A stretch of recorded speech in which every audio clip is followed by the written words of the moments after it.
Hi everybody, welcome back to my channel. Today is Wednesday, November the 1st, and I just finished another physical therapy session. I don't remember if I told y'all last week. I think I did that. I have scheduled my physical therapy now for once a week. My therapist said that I'm doing great, and what I meant by my full range of motion is my full range of that I have met my full range of motion for this type of surgery, because with a shoulder replacement surgery the rotator cuff is gone, so I'm never going to have the full, being able to go all the way back and all the things that you can do with a God-given rotator cuff, because now I just have a titanium ball in the socket. So I would never have complete full range of motion like I was born with, but it's good. I can fasten my seatbelt. I've been doing that ever since the second week after surgery. I can reach pretty far back behind me. I can comb my hair now, brush my hair, and blow dry it. I probably could fasten a bra in the back. I don't know. I've never fastened one in the back in my whole life. I've always fastened it in the front and then turned it around. So y'all have to tell me how you fasten your bras. Like that's the most important question of the day, right?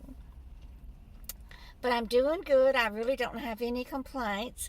Physical therapy was a little rough today because my therapist is adding more and more difficult and strenuous exercises into the hour that I'm here. I do get the heat on my shoulder when I first arrive, and then we go through all of the normal physical therapy exercises, and then he added in two more difficult ones that are, he's now working on this tricep and bicep that has been so painful. It is still so painful, but as we work on it, and hopefully the inflammation will be going down. I do have my Voltaren, my big old Voltaren cream from my subscriber, and thank you so much for that. You're so sweet to think of me. I really appreciate it. So I have been rubbing that on the bicep and the tricep, and it does reduce the inflammation. When I wake up in the morning, I'm not quite as throbbing and sore as I was the day before. So just little by little, we're making progress, and I'm so happy about that. So tonight, it is cold today. Let me see, what is the temperature? Oh, it's 48 degrees, which is beautiful for me.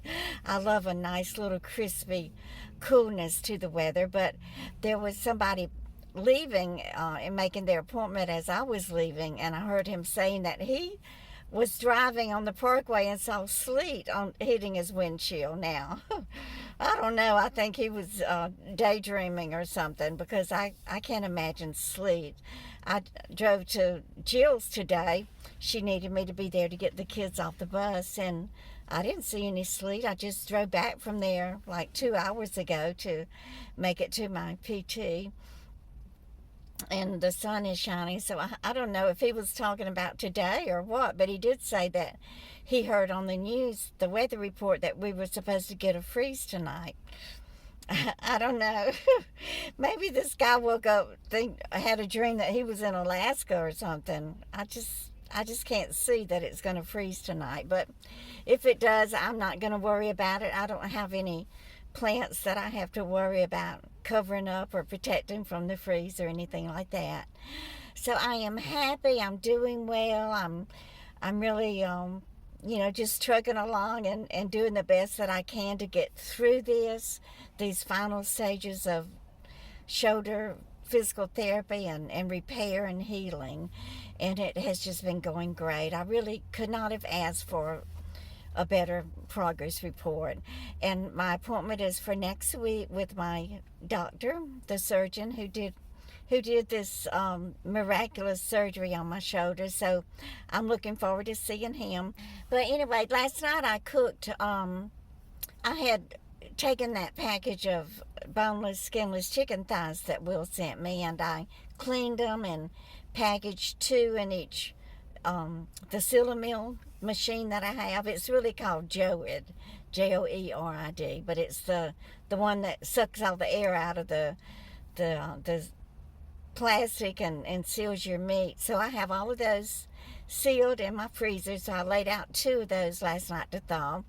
And I chopped up a whole onion, a whole red potato.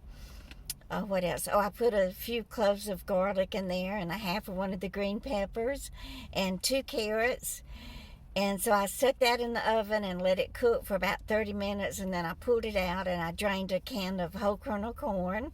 And I poured that in there with some red pepper flakes and put a lot of turmeric and all these spices that I have in my cabinet and a little Worcestershire sauce. I can't leave out my secret ingredient.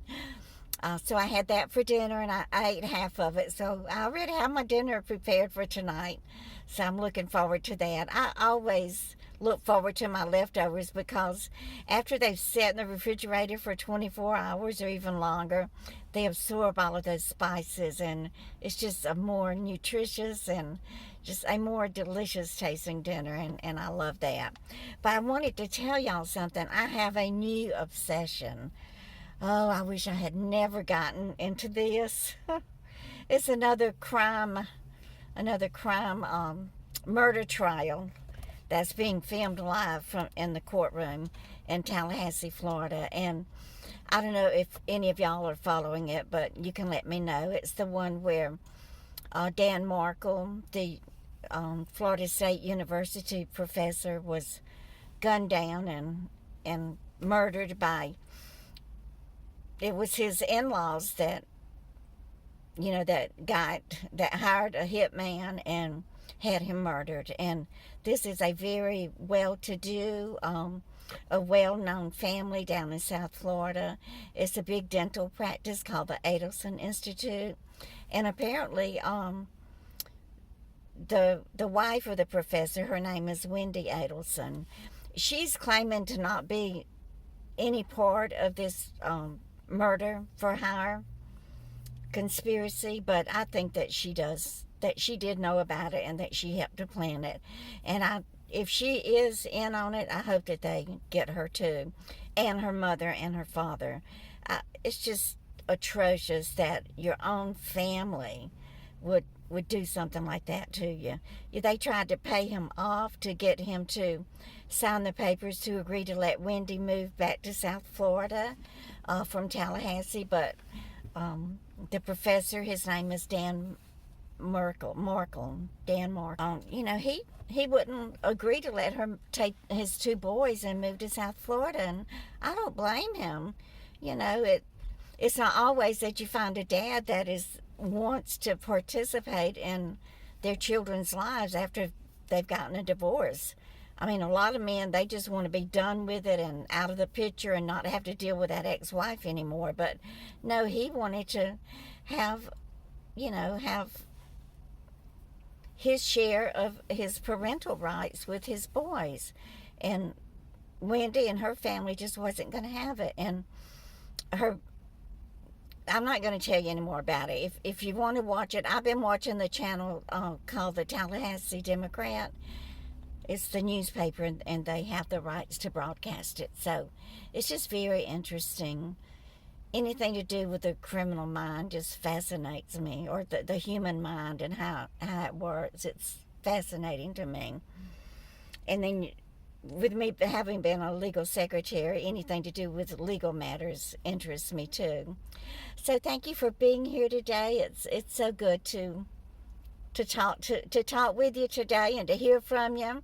I have really enjoyed y'all's comments.